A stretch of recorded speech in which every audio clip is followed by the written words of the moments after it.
It's your boy Kieno back with another video. If this is your first time here, you already know what to do. Like the video, comment, subscribe. Ladies and gents, it's great to be back with another video. We had a long weekend. The Boca played, we lost unfortunately.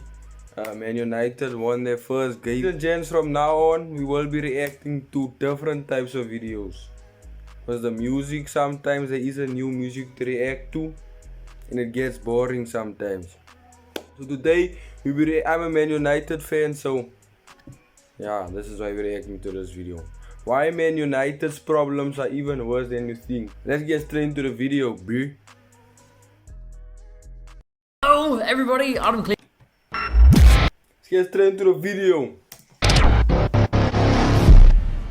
Hello everybody, Adam Cleary from FourFourTwo here, and we're going to talk about Man United today because I've seen that second goal from the Brighton game and that stinks. Now just very quickly though, if you are a subscriber to this channel, you're probably looking at this thinking, oh, that looks really weird and actually quite horrible, Adam, and yes, Brighton outplayed us at home at Old Trafford. Guys, as a big team, globally recognized, a home game, you have to put up a performance. We are Man United. Nah, son, you feel what I'm saying? yes, correct, it absolutely does, but we're in the middle of doing some very fun, very exciting things, so I'm kind of having to improvise a bit of a space here. Don't worry about it, and if you're not a subscriber, why not? Might as well get the spiel out of the way now. Please do actually subscribe to us, because this is all because we're doing some very cool, very interesting things. We're scored and how they just kept the ball for 90 seconds, 30 passes. Man United didn't get anywhere near them and they went from back to front. Wow. And before we look at that, I just want to say something, because if I was a Brighton fan, this would annoy me. Loads of the talk about this game has been about how Man United was so terrible and they've got all these problems and Ten Hag got to fix them, and I've seen very little just saying that Brighton are a good team. Mint. And that's Brighton is the best, like outside of the top 6, the best team in the Prem. I don't care what no one says. I said it before the game. We're gonna be defending against these gens. Look at Matoma. This team, this is a team. You see, this is not brilliant individuals put together. They are. I'm not talking about world class. I'm talking about these are good players that fit each other. The style of play, everything. Unity. the reason this goal is scored. It's not just because Man United are playing badly at the minute. It's not just because they're having problems. It's because Brighton are really good. And we will, you have my solemn vow, be doing a big video on exactly what's going right for Brighton this season, how they've lost so many key players and they're still playing so well. That video is coming, but this one is just about this goal. Because if you're of a Man United persuasion, alarm bells should be ringing. Alright, so we've all seen this by now. Brighton's second goal at Manchester United, they start the ball here, the ball ends here, and in between all of that there are something like 30 passes and around 1.5 minutes of uninterrupted Brighton possession. Now the thing about this is, and undoubtedly the most frustrating part about it from Erik Ten Hag's perspective, is that Manchester United actually set up pretty well at the start. We can see here Bruno Fernandes telling both Rasmus Højlund and Marcus Rashford to pick up these two Brighton players specifically, allowing him to press the ball between the goalkeeper and the two centre-backs. They get into position, and when the goal kick is taken, Fernandes then moves into the box to try and close this down. Now you might look at this situation here and think this is a bit of a strange one. Manchester United are trying to press Brighton, who are fantastic with the ball, with only 3 players in an area where they've got 5. Now obviously there's virtually no chance whatsoever of Man United turning. There's a thing about a press. If you don't press together, you must trigger the press and it must be timed perfectly. Because if you press, leave spaces open, you're gonna expose your defenders.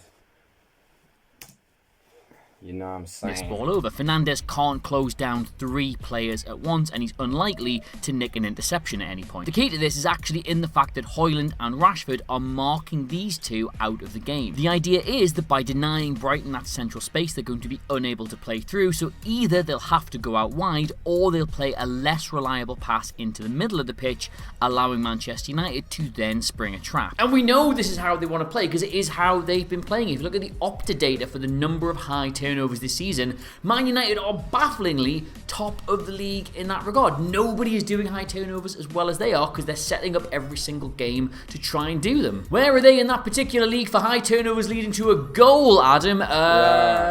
Not top. No, they're not top for that. Bottom, actually, is the word. Which is, yeah, that's quite bad, obviously, but it does show they are trying to do them, just not doing them very.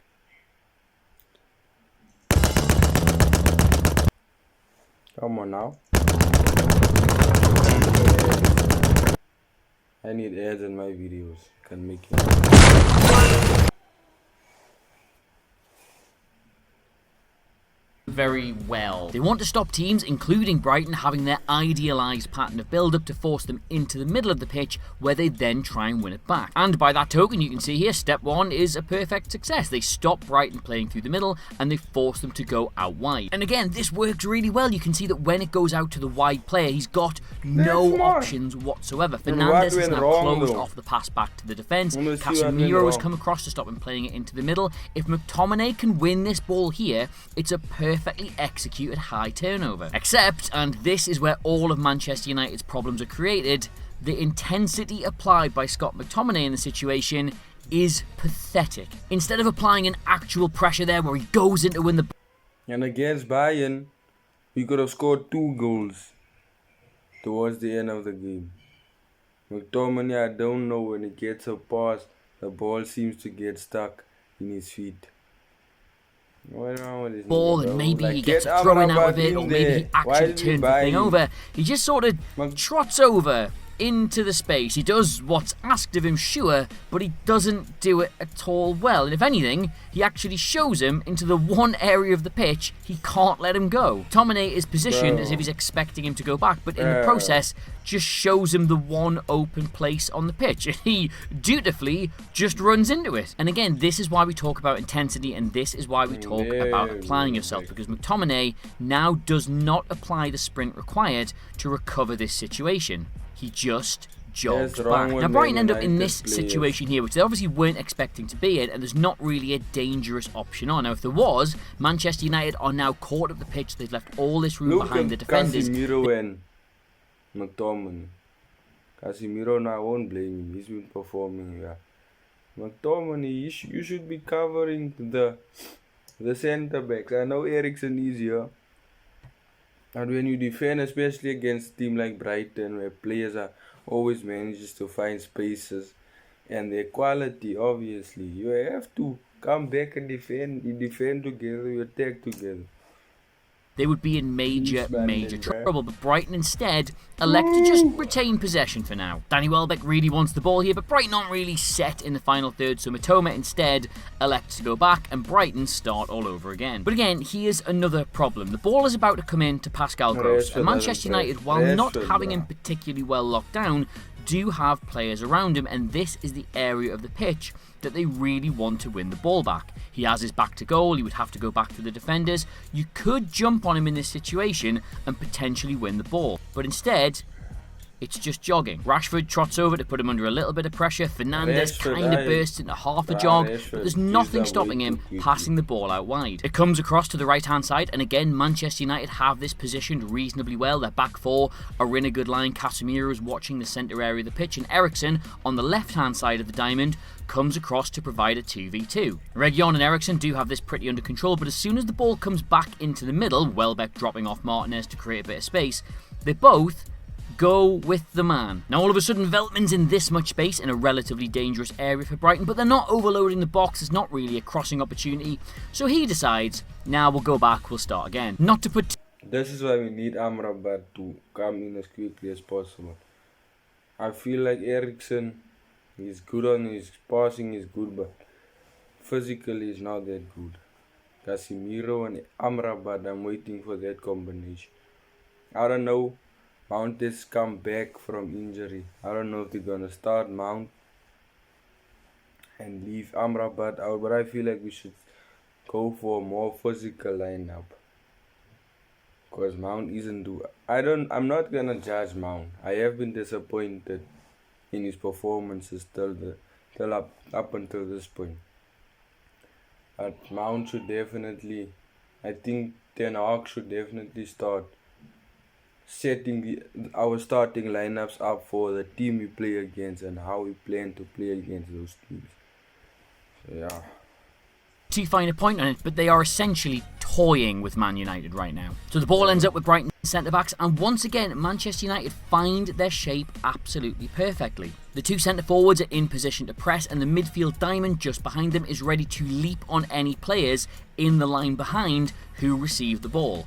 This is exactly how a team trying to force high or mid turnovers should be set up. They've got it absolutely perfect. But here is where it always seems to go wrong for them this season. The ball is received here, and Manchester United have three players immediately around the ball. Højlund and Rashford both have the ability to curve a run into this player to block off the return passes to the centre-backs, while Fernandes can press him on the blind side. You could not hope to be in a better position to spring a trap in this area of the pitch, and yet the energy just isn't there. Fernandes does press him, but he doesn't get anywhere close. There's certainly no determination to win the ball back, and it's so easy for Brighton to then pull all three of these players away from the rest of the midfield and just pop it round them. You can even see straight away from Fernandes' body language here, he can't believe that's been done so easily. We finally get a genuine attempt to win the ball here. Casemiro charges out to first close down Gross and then follows up on Welbeck, but is again easily played around. Man United now possibly slightly panicked by knowing Casemiro's come way out of position and there may be holes starting to develop, do attempt to win the ball here. Reguilon puts in two half challenges, but he's... That's why we need Amrabat to cover for Casemiro.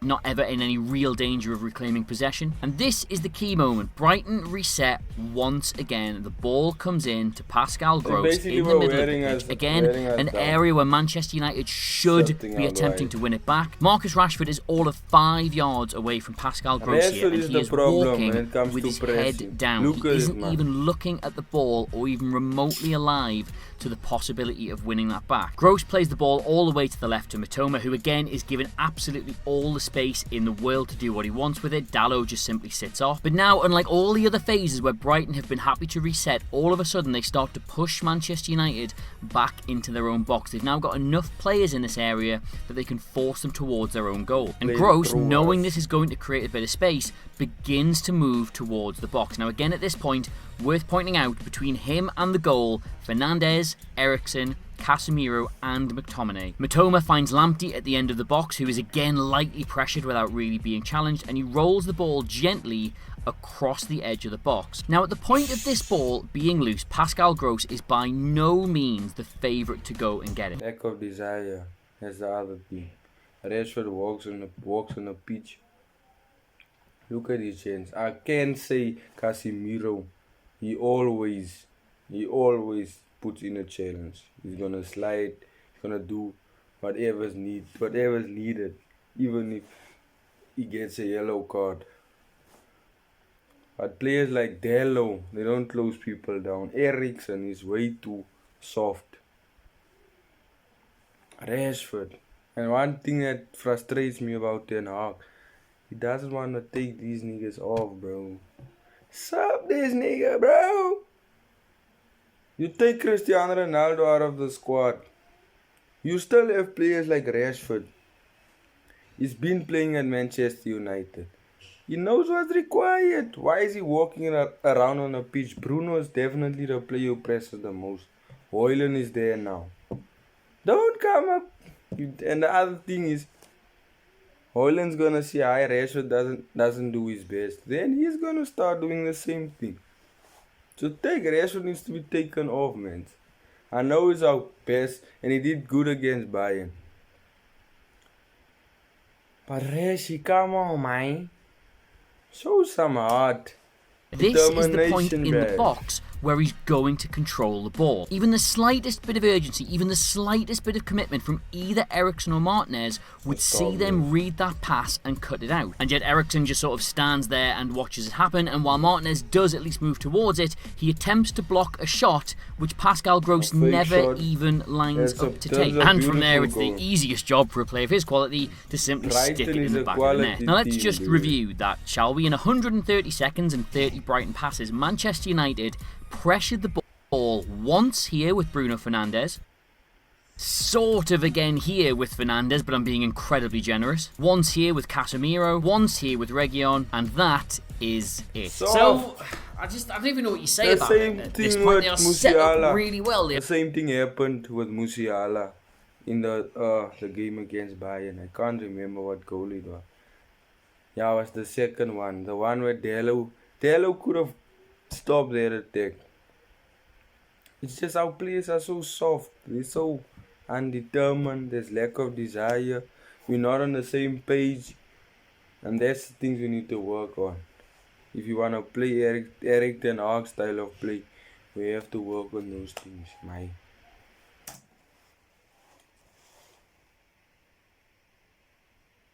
They have a clear identity. They know what it is they're trying to do. They just don't want to do it enough to make it work. Now, this problem in isolation is bad. Okay, ladies and gents, I'm gonna stop the video there. Basically, he was just talking about that one. And I think that goes for a lot of the games we had and we lost.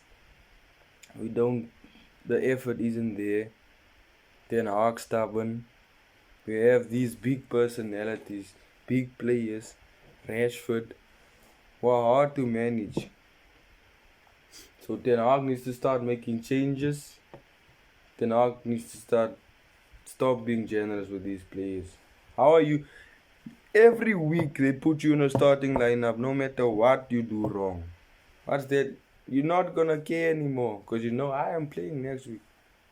The game against Burnley, we had 27% possession. Burnley came into the Premier League. They got promoted last for this season. They're back in the Prem now. We are defending. We needed the win. And we can go because Varane is back, Mount is back, Amrabat is going to start playing. So ladies and gents, let's see what happens in the coming weeks if we start playing better, because we need to improve. We could have against Bayern. After we conceded the first goals, like the team gave up. Anyway, ladies and gents, I'm talking too much. The video was long already. I hope you guys enjoyed the video. Catch you in the next video. Now I'm saying have a blessed evening. Type shit.